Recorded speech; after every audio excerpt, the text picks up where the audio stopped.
memicu Plato dengan idealismenya, yang pertama adalah perdebatan para filosof alam dan para filosof sofis.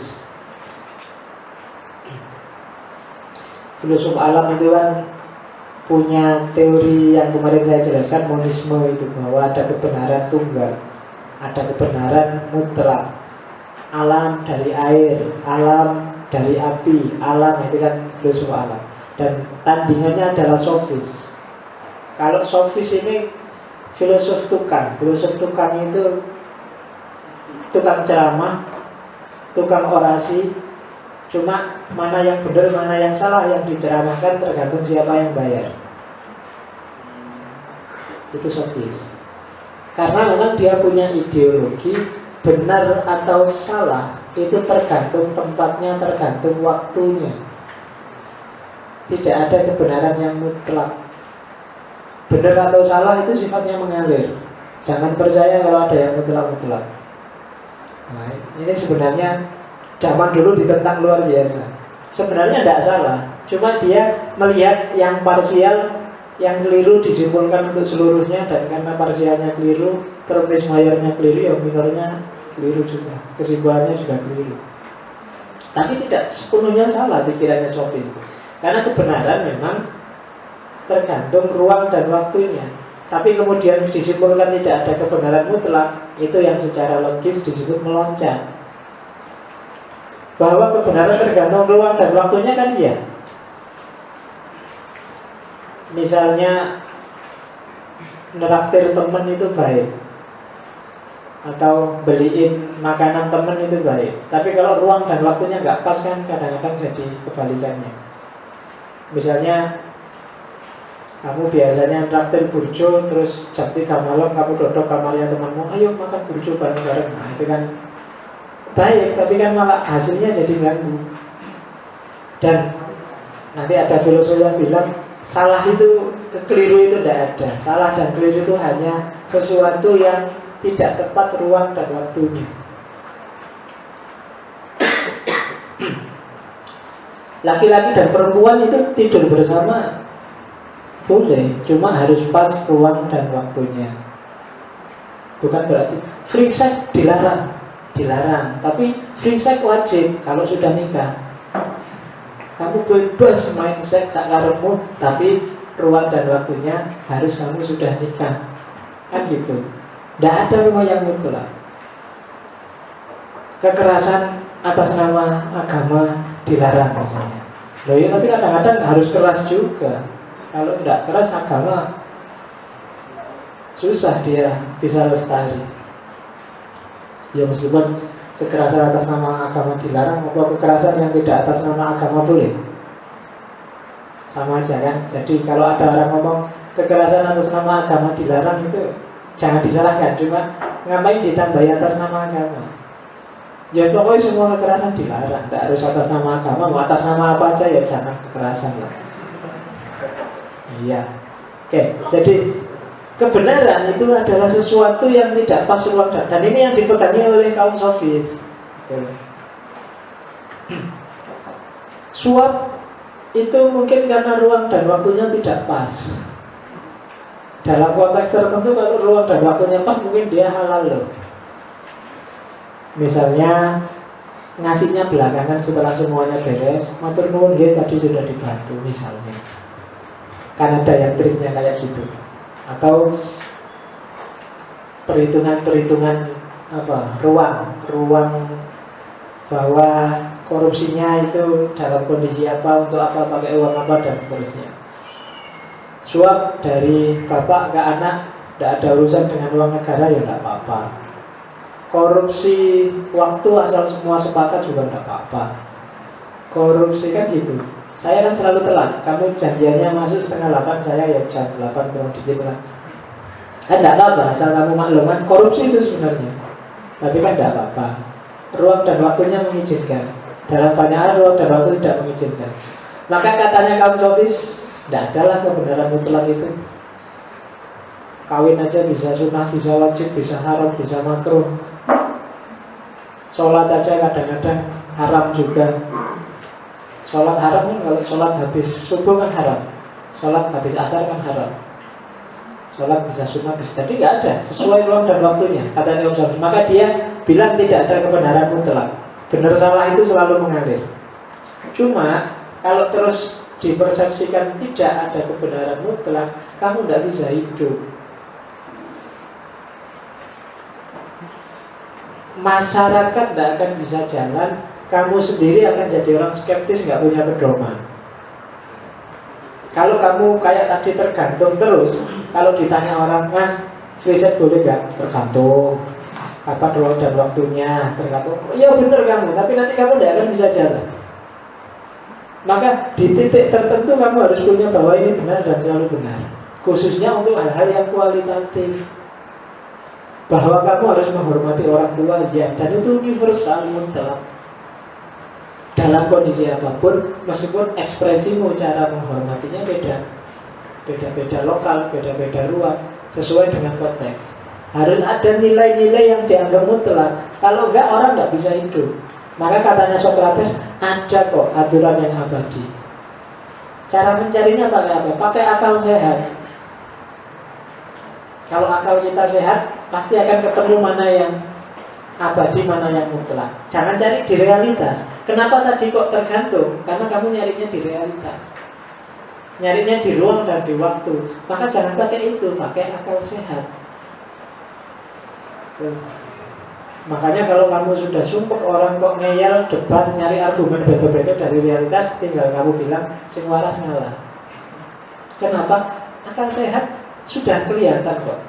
Mana yang benar, mana yang salah, mana yang pas, mana yang tidak pas. Kalau akal kita sehat akan ketemu semuanya. Cuma banyak orang yang tidak setia dengan akal sehat. Maka katanya Socrates, dengan akal sehat kita ketemu norma. Kita harus menghargai orang tua, yang tua menghargai yang muda. Ini kan norma, nilai. Dan itu akal sehat membenarkan. Dan ini sifatnya mutlak. Bahwa dalam realitas diekspresikan beda-beda, nah itu urusan lain. Tapi ini kan sifatnya mutlak. Nah, ketika Socrates bilang bahwa ada yang abadi, berangkatlah Plato mencari apa sih yang kalau abadi dalam pandangannya Socrates. Dari situ lahir teori tentang ide. Teori idenya Plato yang nanti jadi idealisme berawal dari asumsi tadi.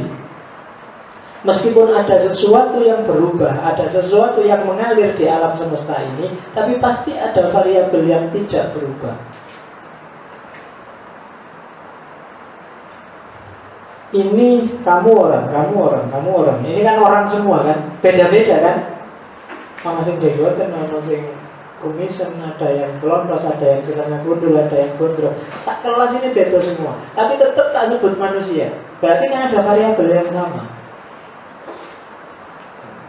Tidak mungkin semua beda. Kalau beda harusnya beda total. Tapi kan kita tetap menyebut yang sama. Kayak Heraklitos bilang semua mengalir, pantai. Kita tidak bisa meloncat di satu sungai yang sama di waktu yang berbeda. Tapi kan kita tetap sebut itu sungai. Berarti ada variabel yang sama, sehingga kita menyebutnya tetap sungai. Pasti ada yang lekat. Kamu panggil saya Pak Faiz, besok harusnya kalau konsisten dengan Heraklitos, dengan kaum sofis, saya berubah harusnya. Sudah beda. Tapi kenapa kok tetap kamu panggil aku Pak Faiz? Karena ada variabel yang tetap dan tidak berubah pasti. Dan itulah yang dikejar oleh Socrates. Mungkin besok aku tua dan keriput dan sudah batuk-batuk tiap hari, rambut rontok, gigi rontok, kamu tetap manggil aku Pak Faiz. Kenapa? Ada variabel yang sama. Mungkin wajahku berubah 100% operasi plastik apa-apa, tapi tetap kamu manggil aku. Ada variabel yang tetap di situ pasti. Dan itu pasti sifatnya tidak fisik. Karena kalau fisik jelas ada perubahan. Nah, karena materi jelas berubah, tapi kan kamu menyebutnya tetap sama. Kuda itu ada yang kuda putih, kuda kuning, ada kuda lumping, ada kuda. Tapi kamu kan tetap menyebutnya kuda. Berarti ada variabel yang sama. Dan variabel yang sama itu pasti di luar materi. Dan itulah nanti variabel yang sama yang di luar materi itulah nanti yang oleh Plato disebut ide.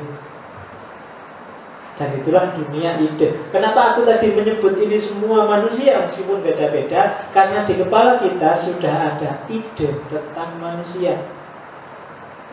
Kenapa kamu sekarang manggil aku Pak Faiz, besok Pak Faiz, sebulan lagi juga Pak Faiz, padahal mungkin secara fisik berubah karena kamu sudah punya ide tentang aku.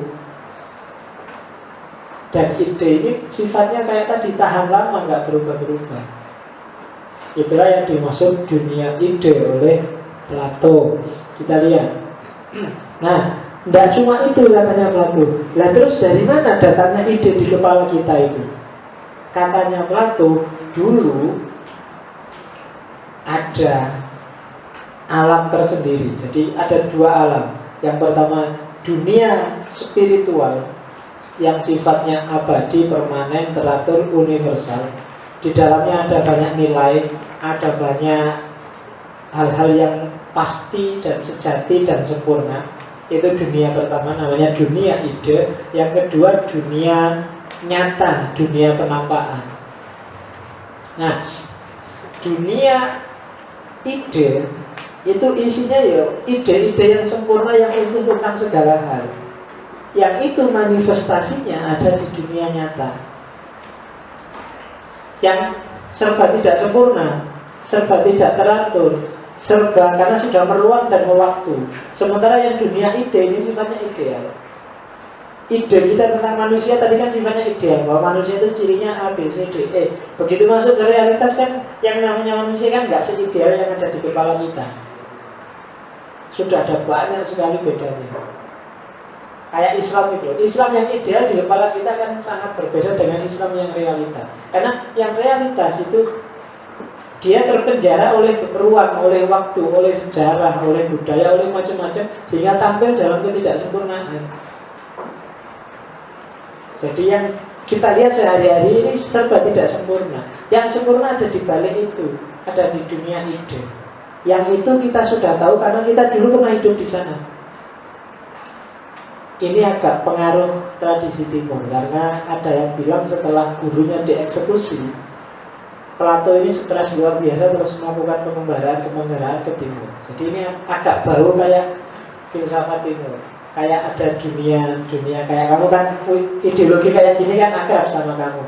Bahwa sebelum ada dunia ini, dunia roh kita dulu pernah di sana, ditanya oleh Allah, berani tanggung jawab nggak di dunia, berani jawab. Kan ada yang kayak gitu.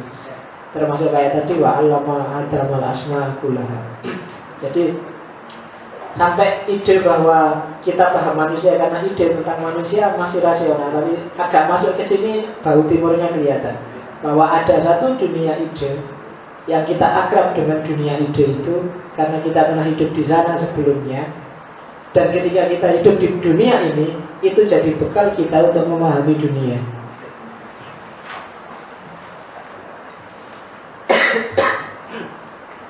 Nah, dunia nyata yang kita alami cuma tiruan dari dunia ide yang kita pernah hidup di sana sebelumnya. Dan manusia sering tertipu. Dianggapnya yang materi, yang ditemui di dunia nyata, itulah yang benar. Padahal justru yang di dunia nyata ini yang banyak tereduksi. Yang sejati itu justru ide yang ada di kepala. Kalau berangkat dari materi, berangkat dari kamu yang nyata, manusia yang nyata, akan sangat banyak keragaman, akan sangat banyak beda-beda. Untuk menyimpulkan kayak gimana manusia itu, harus masuk ke wilayah ideal. Jangan berhenti di kenyataan. Kalau kamu berhenti di kenyataan, kamu akan bingung. Yang namanya manusia beneran itu yang kayak gimana ya? Karena sangat beda-beda. Maka kalau ingin paham manusia, masuklah ke dunia ide, biar kamu paham, oh ini namanya manusia. Oke. Jadi orang sudah punya ide bawaan, kalau bahasa filsafatnya innate ideas. Jadi di kepalamu sudah ada ide. Begitu kamu lahir, ini sudah lengkap. Nah, ketika kamu kemudian melihat, mendengar, meraba, memahami dunia nyata, yang dilakukan bukan refleksi, Jadi kayak apa? Tapi rekoleksi itu mengingat-ingat.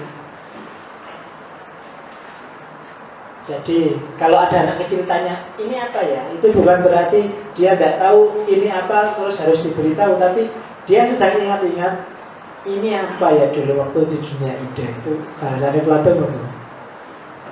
Jadi dia sedang ngecek memori yang ada di kepalanya itu sebenarnya apa ya, di hidup yang dulu, di dunia yang abadi, di dunia yang sejati. Jadi kebenaran itu hanya ada di ide, realitas nyata itu palsu, dan aktivitas berpikir itu aktivitas rekoleksi, mengingat-ingat. Ini yang paling dikenal, mitologi gua. Ini dari Plato. Jadi gambarannya dunia nyata yang sejati, yang sifatnya ideal, dengan dunia nyata materi yang sifatnya menipu dan palsu, kayak orang. Itu bukan yang berdiri, orang yang duduk, yang ngadep, itu sebenarnya tembok. Itu di dalam gua, orangnya ngadep ke tembok. Nah, pintu temboknya ada di sana yang ada orang berdiri itu. Cahaya akan masuk ke dalam tembok, dan orang yang ngadep ke tembok itu setiap hari yang dilihat adalah bayangan-bayangan apa saja yang lewat di depan gua. Kan gitu. Jadi kalau ini gua, saya ngadep ke sini karena dibelenggu kayak semacam di penjara, pokoknya nggak bisa noleh, hanya ngadep ke sana terus. Pintunya ada di sana, pintu goanya, berarti kan cahaya dari sana. Di tembok ini kan pasti ada kan. Kalau ada kambing lewat, di tembok ada gambar kambing lewat. Kalau ada orang lewat, di tembok ada gambar orang lewat, kan gitu. Nah, dunia nyata yang kita alami itu dunia gambar di tembok ini. Dia cuma manifestasi dari yang sejati yang sedang lewat di depan gua itu. Sementara dunia sejatinya di sana, sini dunia palsunya. Dunia materi itu di sini. Dunia sejatinya di depan gua. Maka kalau kamu ingin ketemu yang sejati, noleh ke sana. Jangan tertipu dengan yang ini. Ini cuma gambar dan tidak sempurna. Kalau gambar kan tidak sempurna kayak aslinya. Sak cakep-cakepnya gambar artis, lebih enak dia yang beneran, lebih sempurna, lebih utuh, bisa dipegang, bisa dirasakan. Kalau gambar kan enggak. Jadi dia tidak sempurna, cuma gambar, paling 2 dimensi. Tapi kalau yang asli kan bisa